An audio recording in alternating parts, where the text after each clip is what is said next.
Hello and welcome to another episode of Inspired Women Gathering Show. This is a show that talks about all things from life, relationships, spirituality, business, and everything in between. Women are so inspiring, living through their stories, finding resilience and resourcefulness, the tenacity and the powerful impact that we make in the world. I love connecting and having deep conversations, sharing with you the women I am inspired by and so blessed to know. My name is Dixie Bennett and I'm your host. I'm a soulful women and wealth coach and healer, helping heart-centered entrepreneurial women heal their self-worth, embody their soul purpose, and create sustainable business with heart. And I created this platform to highlight amazing women that I come across and connect with. And I really hope that you enjoy them as much as I do. So today I am so excited to introduce to you my beautiful guest, Shera Sever. And our topic today is leadership and sacred activism. Shera Sever is the founder and director of Igniting the Spark, where she has been consulting and coaching mission-driven organizational leaders on cultural alignment, strategy, engagement, and social learning technologies for over 20 years. In support of disruptive leadership models in an era of great change, she brings an eclectic buffet of rich communication models into her organizational consulting, which include art of hosting, participatory leadership, NVC, Appreciative Inquiry, T groups, Indigenous and divine feminine practices. She leverages trust, transparency, curiosity, integrity, and authenticity as leadership competencies are essential for collaboration and for navigating community decision-making and solutions. With the onset of COVID, our experience there, Shera introduced her six elements for Community Resiliency online program and has just completed her master's degree in leadership, online learning at California State University, launching her 4 Pillars for Leadership certificate program. So thank you so much, Shera, for joining us today. I'm so excited to dive into leadership because, you know, this is such a topic also near and dear to my heart. So I'm very excited to dive into this topic today. It's such an honor to be here, Dixie, and it's wonderful to see you. Thank you. So where in the world, just introduce a little bit. So we covered, there's a lot actually in that bio. Yes. So, and I'd just love for you just to give, just to introduce yourself a little bit more and just share, where you are in the world. Well, physically, I'm actually in Sedona, Arizona. After 3 decades in the San Francisco area, I'm just taking a little break here. This seems to be a very good place to continue to create my programs and content and with less distractions. So that's where I'm at physically. Where I'm at in the world regarding my purpose is I'm living it, I feel like I'm living it 24/7. And the message that I'm bringing forward to conscious business owners and organizational leaders that are really focused on mission, the mission of their organization, but also the ethics of their organization. Beautiful. Yeah. So I'd love to hear, so leadership is also very important to you. It's part of your mission and what you're doing, and you just completed your master's and the certificate. So tell me a little bit more about why leadership for you is so important and why you've become the spokesperson or the messenger for conscious business, not just business in general, but also weaving in that consciousness of leadership. Yeah, thank you. Thank you very much. I'm going to answer this question a number of different ways, and I'm going to just start metaphysically. And if just looking at the many different profiles of who I am, from numerologically, astrologically, through the gene keys, and just about every system that's out there, I'm constantly reminded that is my role in the world in this lifetime. And so I've had to really examine, what does that really mean, to have leadership as a purpose? And what I've come to conclude is that, and I think we all know this, but it's a day-to-day inquiry of, number one, starting with our personal leadership and our personal mastery, and how much integrity are we with ourself, our word, our actions, our intentions. And just just that daily deliberate practice of inquiry and examination is really, it's the first pillar. It's a huge platform for any kind of leadership development. Why this is important to me? I've been an entrepreneur since my teens, and I started my own business actually in sales out of necessity. So it wasn't really it was rather than accidental entrepreneurism, which we hear a lot about. Mine was essential, and that's actually where I learned very early on as a teen, and then into my 20s, how important belief in oneself, focused determination, and resiliency is to leadership capabilities and capacities. So I've started a number of different businesses. I've been in obviously leadership roles with my businesses in several different industries.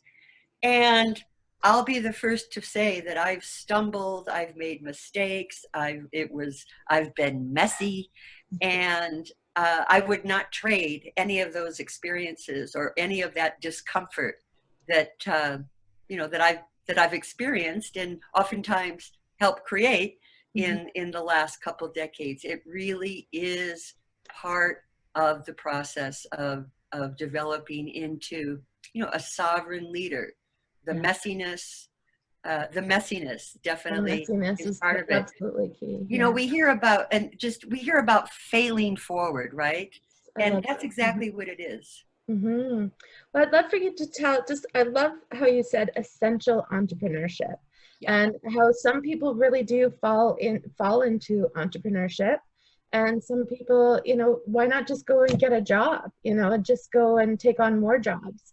But you chose entrepreneurship. So I would love for you just to share a little bit more, because that's a juicy detail and a topic I haven't really heard before. What is that? What did that mean for you? And what was the decision that you made and that you needed to become an entrepreneur? Or I guess looking back, you probably didn't know you were an entrepreneur maybe at the time, or maybe you did. Yeah, well, this is, again, complete transparency, and hopefully this is going to help others, particularly anybody who's young, in the early stages of their career and determining their career path, life path, mission, purpose. So I did have my businesses in high school. Actually led me, I was able to travel to Europe with a youth symphonic orchestra as a result of that persistence. But I did try to work for others after I completed my undergraduate studies. And complete transparency, I was released from a series of those positions simply for being who I am. And for drawing outside of the lines, if you will. And that's really what occurred. And I kept having this calling, I could feel it inside. It was it was like a creative emerging of, why don't you do this? Or why don't you try this? Or what about this? And even when I've been in positions that did allow more fluidity and freedom, I was always in a position of up-leveling, more creativity, finding better systems and ways to do it. And this is what we do as entrepreneurs and as leaders, right? We're always using the vision to find the solution. That's how I see it. So it's just who I am. No, I love that. And so as the essential entrepreneur, is that you you felt the calling to go that direction. Yeah, alignment with purpose, alignment with what is, you can feel it inside. And it's so important. I want to encourage it, regardless of what's happening in the world, regardless of the economy. There's actually a ton of opportunities right now for anyone that again sees solutions, is Yeah. able to, we hear this all the time now, is able to pivot. So essential entrepreneurism is really answering to the call within. And it's an alignment with your being. And I think that is the most important piece, because to me that's it's soul alignment, it's conscious alignment, and it's purposeful alignment. And we can really bring that together and listen to the next step or the next direction is so powerful. And so from a leadership perspective, because it's so easy to get caught up as an entrepreneur, especially in the day-to-day stuff. How do you have any advice or anything that you could share about, because and that it's a thing that we talk about, but how do we manage that, and how do we allow ourselves to evolve into stronger, more robust leaders? Wow. Yeah. Okay. So, but yeah, first of all, I want to just again say, highlight what you just said, is that alignment with our purpose. I mean, and I think it's really important for new business owners, solopreneurs, and those of us that are in mid-stage of our business, meaning we've got employees now that we're also responsible for, I'm going to say, their fulfillment and their personal development. I think as a leader, and having a company and employees, that it is our role to provide as many opportunities for them to grow within our business and within their roles. The question is, how do we manage the day to day, right? Having a council of advisors is very, very good. However you want to structure that. Having a business coach, definitely. Yeah. I mean, having a business coach, building your team, what are some other things that are really important to put in place, especially, starting out smaller people, or smaller business and going into medium level business? There's not a lot of resource either. So what are some other things that they could do to leverage their leadership? To leverage the leadership, and when you're just starting out, well, again, it's always going back to your purpose and your mission. So even in your day-to-day, like making decisions, is this in alignment with the purpose and the mission and the vision? Is it in alignment? Is having a meeting or with this person actually going to serve what I'm about and what my business is about? Leadership too is understanding the resources, being able to evaluate the resources you need so that you can continue to stay on top of your game, that you don't get buried down by the doing. It's so easy to do in the day to day. Yeah. But also, as I said before, in my 4 pillars of leadership program, the first pillar is really about that mastery piece and the deliberate practice. And we hear about this all the time, how you start your day. I'm a huge advocate of having some kind of connection with source. So meditation, whatever your connection is, meditation, exercise, nature, journaling. The greatest leaders of some of the largest companies have these deliberate practices, and they talk about it. Another thing is, don't start your day with email, and really limit the amount of time that you're spending on social media and email. I know many leaders that only check their email at the end of the day. So that's a powerful tip. I love that. Yeah. And I get behind on my email. It's never, I probably check my email daily, but it's maybe every 2 days, to be honest. As you and I have kind of experienced as well. I just am not tied to email personally, and I scan and I look for really important things, but it's that, I do try to check in. Usually the end of the day is when I'm doing my emails as well. So it's a really great tip, because people are married to that, and we're married to our phones. So what are a couple of practices that you do? Like, what do you do to emulate that mastery of success for people? Well, I've had a daily practice for well over 30 years. And I'm also just committed to ongoing personal development. I've drawn upon many systems to develop what I like personal mastery, but it's, when we're talking about personal mastery, we're talking about mindfulness and a high level of emotional intelligence. So that's, it is one of the key competencies for any kind of business leader and entrepreneur.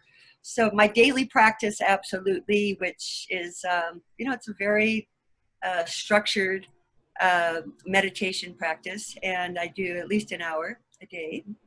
I'm part of a number of groups as well where we hold each other accountable.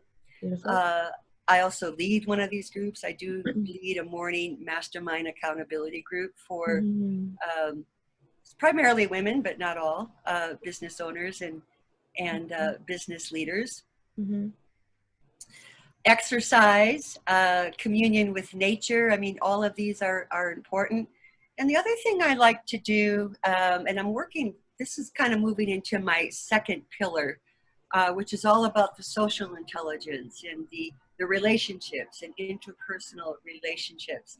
I like to always look at, is there anybody in my field, in my first, second, or third sphere of influence that I feel there's unfinished business, or that there's we're out of alignment. And I invite that person to have a conversation about it. Beautiful. I think again, keeping the energy field clean and clear within ourselves and with others. And sometimes it's also perfectly fine to have a completion, but again, it's back to that integrity piece too.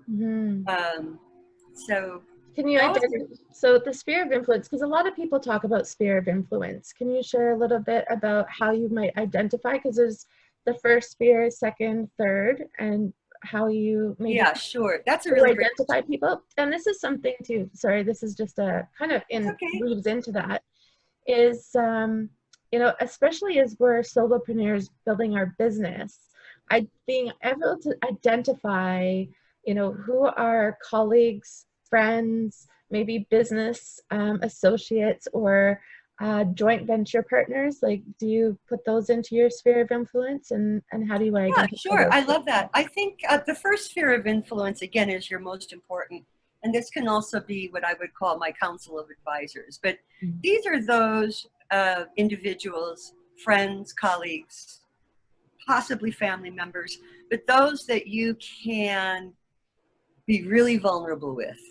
And again, I look at vulnerability as a leadership competency. So, but that first sphere of influence are those where, again, you're completely comfortable showing all sides of you, and knowing that you're safe in doing that, and knowing that each of those individuals in that first sphere of influence has your back, so to speak. They're your cheerleaders. They also want the best for you. So that's what I call my first sphere. Second sphere are those that we're probably in business with, our clients, colleagues, and those that we're collaborating with, we're offering our services to, we're expanding our offerings, seeking advice, but again, beyond that interpersonal arena that I spoke of. And here's what's a really important piece, I think, or an important question to have as part of our conversations in our second sphere is, how can I help you? How can I be of service to you? So there's a strength of reciprocity. Reciprocity. Yeah. in that sphere. Third sphere is the expansion sphere. Who can I reach out to? Who can I expand with? Where are there more possibilities? I would put joint ventures into that domain. Interesting. And what question would you ask in the third sphere? Find out where they're at. That's an interesting question. Find out where they're at in their business. Have they considered joint ventures or affiliates? Where would they like to see their business in the next year to 2 to 3? And that sort of thing. Cool. Thank you. And so how does this all relate into your second pillar? The second pillar is the pillar of social intelligence and interpersonal relationships. It's also related to quite a bit to organizational leaders, leaders that it's more than just us that's running our business. We have teams. It's also supporting the culture of what we've established as our business. Culture comes from, again, what we stand for. In the second pillar of leadership, we are not conflict avoidant. And we don't start our days asking ourselves, what's the next conflict I can create? But we have the skills to use conflict as a creative and transformative tool. Interesting. The diversity and inclusion piece that now is becoming, well, it's always been important, but it's been up-leveled now with the BLM movement. And again, an unveiling of just the atrocities that occur just in humanity. So uncovering our unconscious biases and doing it in a transparent, safe way. This is part of the second pillar. Taking a look at our inferences, using some of these tools like Appreciative Inquiry is asking the kinds of questions that move beyond making assumptions. Making assumptions, of course, is a huge barrier to relationships and connection. So that second pillar is a deep dive. That is huge. Well, and you just touched on a couple of really important keys. Yes. And so what's some advice or direction, or maybe even just beginning the conversation? Because a lot of people are uncomfortable with conflict. I like what you said about appreciative inquiry. Can you maybe give an example of what appreciative inquiry might sound like or look like? The kinds of questions we might ask. First, we could do it with ourselves. It's like, I wonder what has motivated or what has caused this person to act in this particular way, or I'm wondering what's going on for this individual. Approaching, and so I'm trying to get a context here. Do we want to do like small business, large organization, or yeah, sure, even small business? Because I think in smaller businesses, conflict is uncomfortable for everybody. Yes, and something that I'm seeing, I just had this conversation this morning actually, about how even in society right now, just with the whole COVID experience, people are quick to point fingers instead of, and I'm noticing more bullying kind of happening. And people are pointing fingers at people and making people uncomfortable, and video recording, and so there's this huge level of conflict, and I'm really seeing misunderstandings, and people are escalating the experience, versus if we could teach more people to be accountable and to kind of step back and use this technique of appreciative inquiry, how much could that resolve tension? And right. These are big questions. I actually launched a series back in July, Bridging the Human Divide, and I'll get back to Appreciative Inquiry in a moment. But what the result of that series is not at all what I expected, and it's really coming back to again the individual, personal divide, and healing that, working with that, recognizing that at first, so that we can enter what could be an uncomfortable situation or uncomfortable situations, full and sovereign and whole and confident, and also feeling safe in our reaching beyond our comfort zone, asking these kinds of questions. I've noticed a lot in small businesses and in the small business networking arena as well, where, it's always put on a happy face and smile, smile, smile, and fake it till you make it. And I believe, I think all of those techniques have value, but I think from a leadership perspective, the ones that have more courage to recognize that, hey, there's something off here, and be able to approach it with the right kinds of questions. The depth of relationship that can result from that, again, when we crack through that surface, what's under there is so rich. Absolutely. So, again, also just recognizing the commonalities we have in our humanity.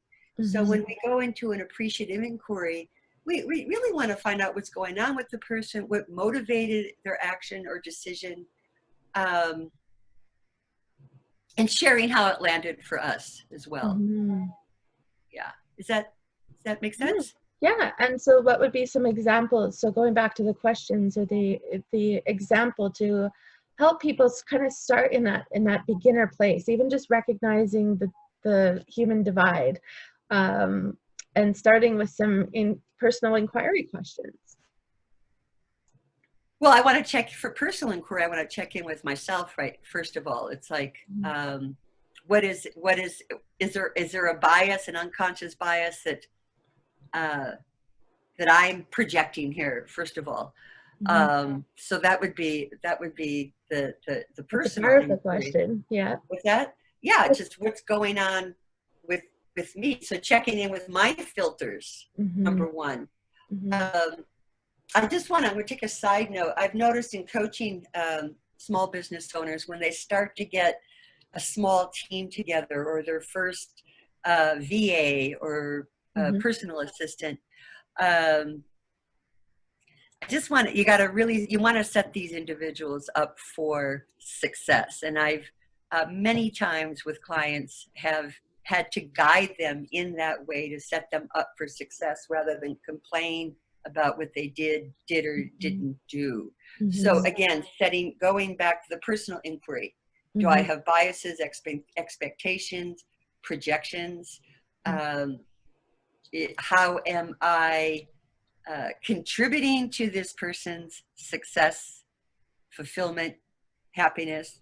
As a leader, it is my responsibility to be a force of inspiration, to be an energy that others would want to emanate. So I think that's so important. So checking in with myself at first, and then what I'm hearing you say, Dixie, is how do you then approach another person on your team or within your? Is that correct? Sure. Yeah. Yeah. So just checking in.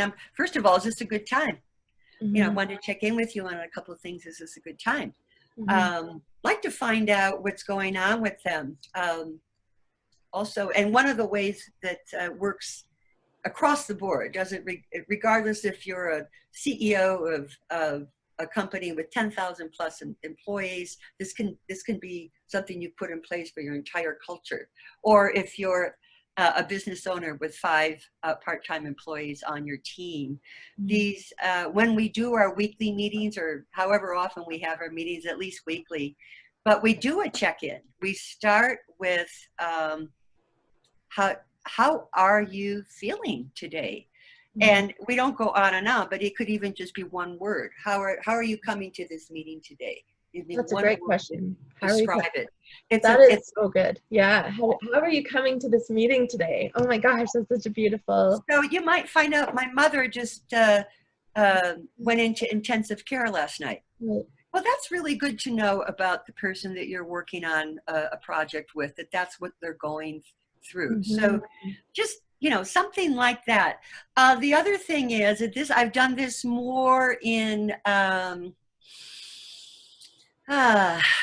want to say nonprofit, but just very creative, innovative types of cultures and teams where, and this is the transparency piece, and it takes a lot of courage. Is there anybody in this room or at this meeting that you have something incomplete with, or that you have a withhold with? That takes some pretty, it takes some very skilled facilitation, and it's not something you would start with a new team. But if you're, if you're working together for a while, I'm a big fan of that personally. That's a great question. Yeah. So this is all part of that pillar too. And again, this can be used in, many different kinds of social / organizational settings. Well, and I agree with what you said a little bit earlier too around, when we are hiring out and we're starting to build our team, how important it is as a leader, because oftentimes we leave it to the other person to show up, or we leave it to the other person to kind of, well, I told you to do this, so figure it out. Instead of really having that deeper conversation of, here's the layout of what our contract would look like, and building that accountability instead of just dropping someone and walking away and hurt feelings and they're not there, but it's really communicating effectively. And so what are some tips or some ways that you can help, because that is a real thing, Right. as becoming a leader outside of your solopreneurship, and a lot of it could be contracts, some of it could be employed. What might be some things that they need to have in place to help them be a little bit more successful? Yeah, I love this. Thank you so much for asking me this question. And again, this can come from the very, very large corporation to your small business. So, and it kind of moves into pillar 3. Pillar 3, we're defining the culture, we're aligning the culture, we're defining decision making and how we make decisions. We're defining actually our leadership styles as well.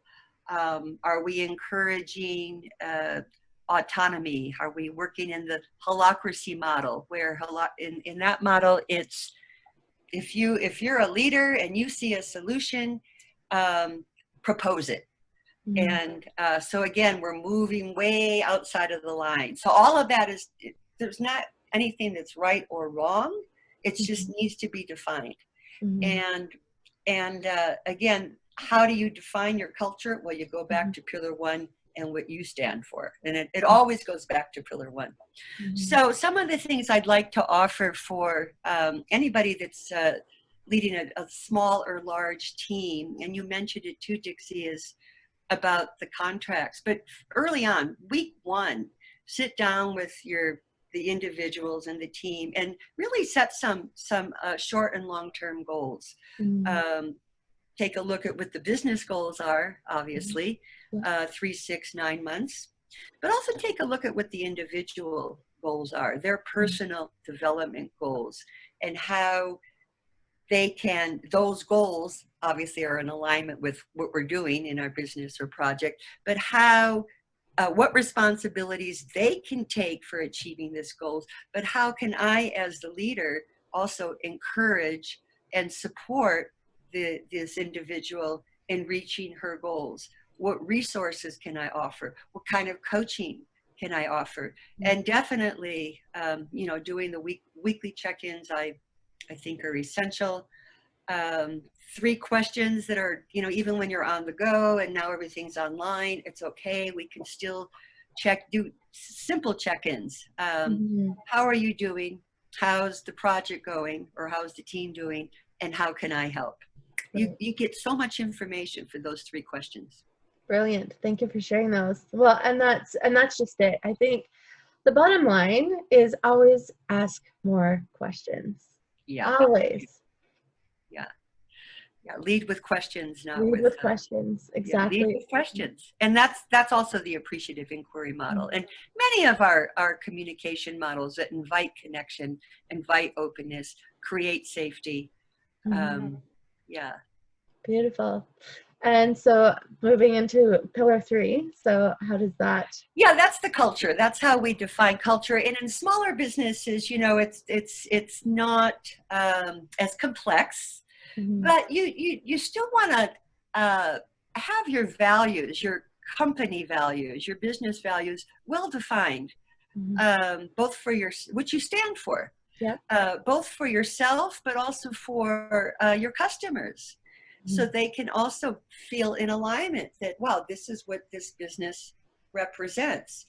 It's when we get into pillar 3, it's not about us. mhm, Again, it's more about, as I said, the culture. It's about the collective field. mhm. So how are we making decisions? How are we building leaders? Um,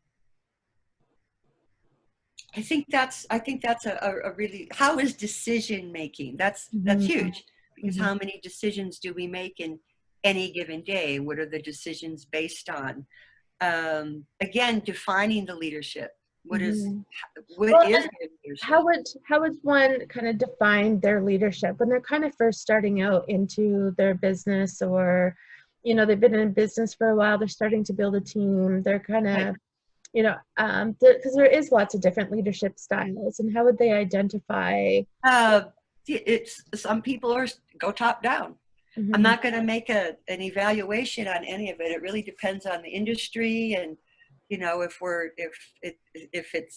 it's products and it's online. I mean, who's making the decisions? So sometimes it's top down. mhm, So that's more of a, you know, a pyramid, mhm. and nothing can move forward without this individual making, you know, having the final say. Right. Um, there's also collaborative leadership. So, you know, in a larger company, we call that the dotted line, but collaborative meaning we consult with others on the team and see what their solution would be. And oftentimes create the decision or make a decision based on the input of 2 or 3 others. Mhm, There's servant leadership, which that kind of is pillar 4, but servant leadership also has to do with your culture. And is the purpose of your business to serve? mhm, Um, I think, many coaches, of course, are here to serve, and many healers, and, you know, some of our smaller business owners. mhm. How are your products serving?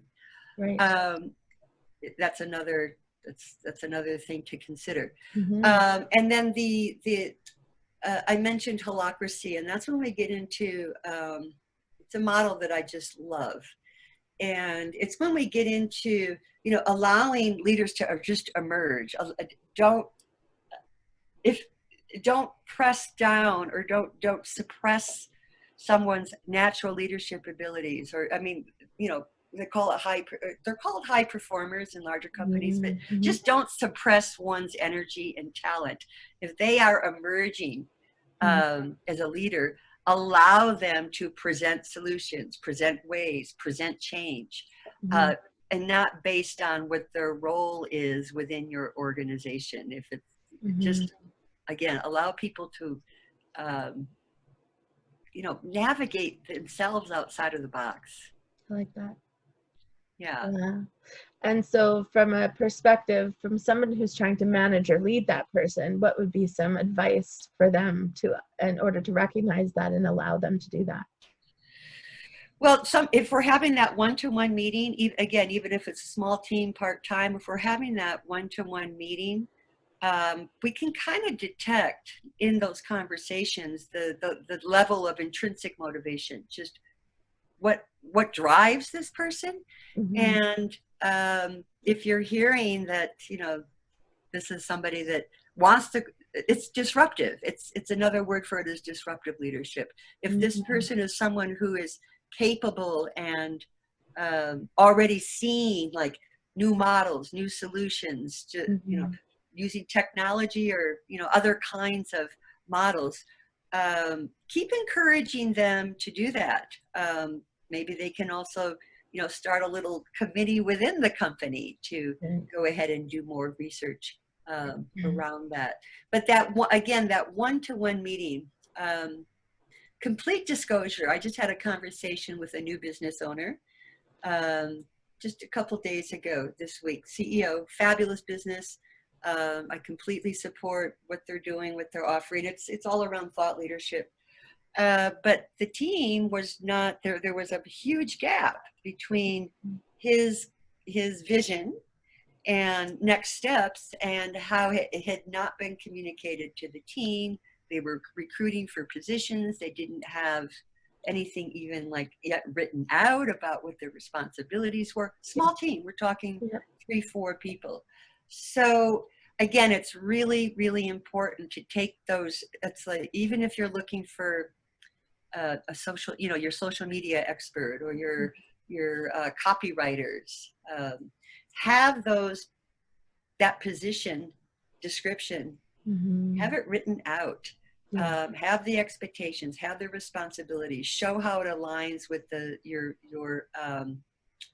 mission, your business mission, how it aligns too with your values. So that's how I do it. One to one at the very beginning. So, it's like setting up our agreements. Yes, absolutely. Very powerful. And so pillar number 4. So how does that lead into pillar 4? Thank you. Pillar 4 is where I'm playing a lot these days. And it really is my, it's a passion of mine. Pillar 4 is your legacy.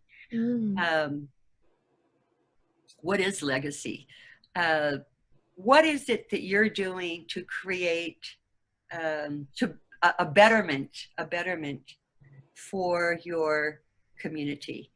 And how I refer to community is the immediate environment. So where your business is physically located. If you're an online business, then we can look at community in 2 different ways. You're still physically located somewhere, even if you have an online business, right? There is a community.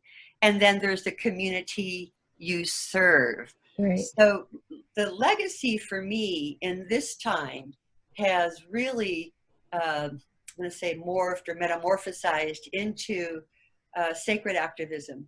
And sacred activism is really, back to pillar 1, you hear the calling, you heard the calling for leadership, you heard the calling for your business, but you're also hearing a calling of, you're hearing the imbalances that exist. Right. Imbalances in our environment, imbalances in the soil, imbalances in the air, imbalances in social justice, imbalances in gender, and just the imbalances. And you choose one to commit to that your business is supporting to create more balance. So I get chills when I speak about that. I created the Community Resiliency Project, and that was, it's been something stirring in me for a very long time, but the model came together after the 4th season of fires in Northern California, 2019. Okay.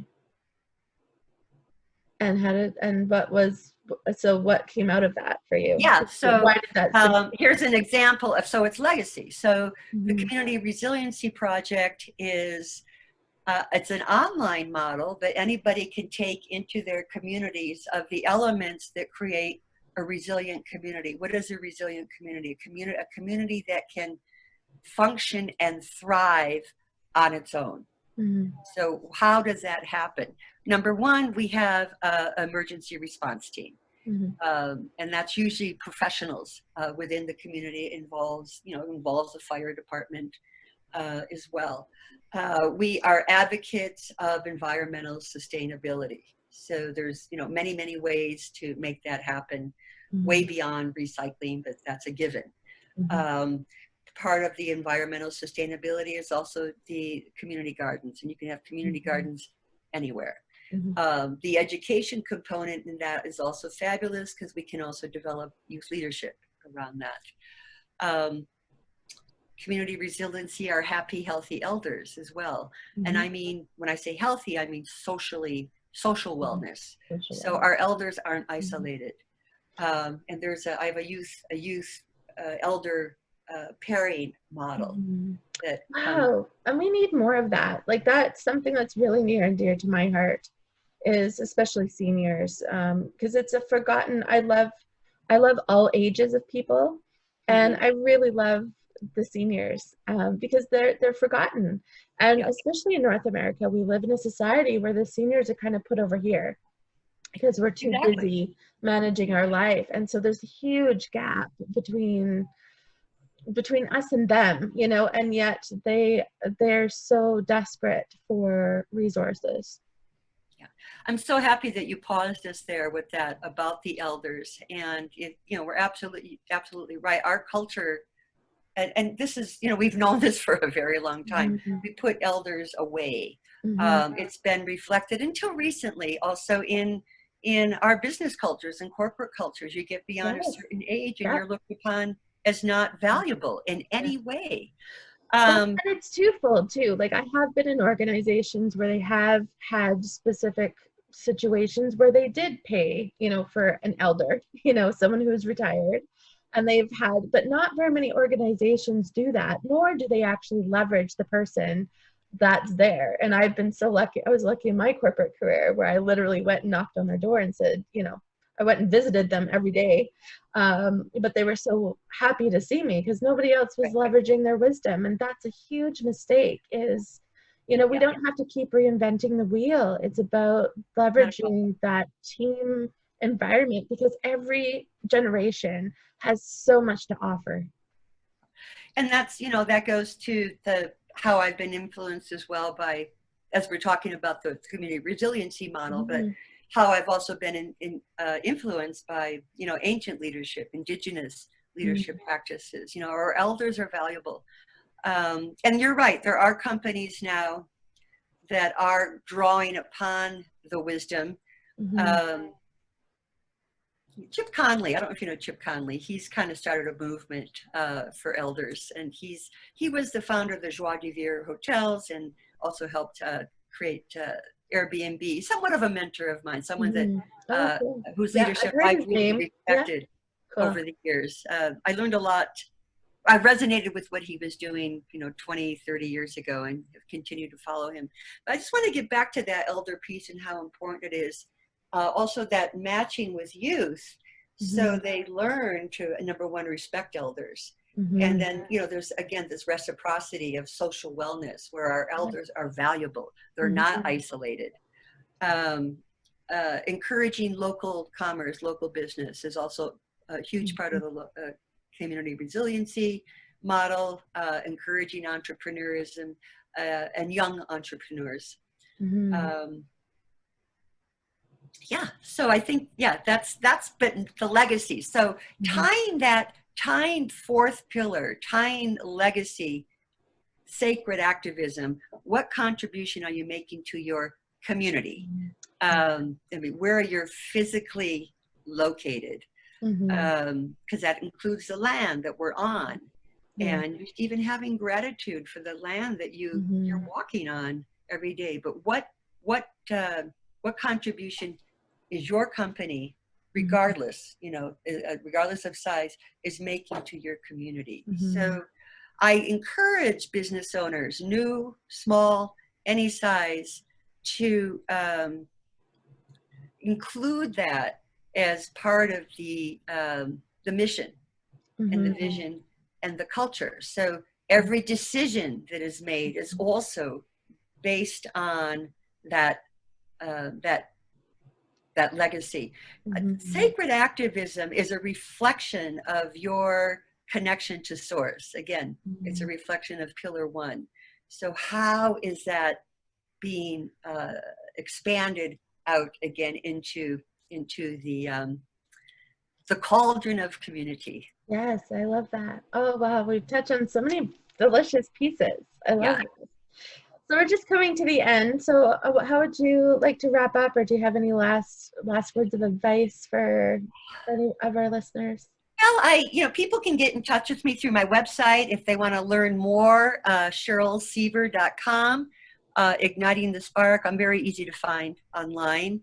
Um, Happy to have conversations about this. Um, You can also find me on YouTube in the Bridging the Human Divide series. But I just remembering, start with yourself, start with a vision, hear the call, but also remember to not, none of it's all about you. I think I've seen a lot of newer entrepreneurs, business owners, leaders, they kind of get stuck in that it's all about them. Mm-hmm. And, you know, the greatest competency, the highest level of leadership, according to Indigenous teachings, is that of humility. Right. So we're not out there looking for kudos, recognition.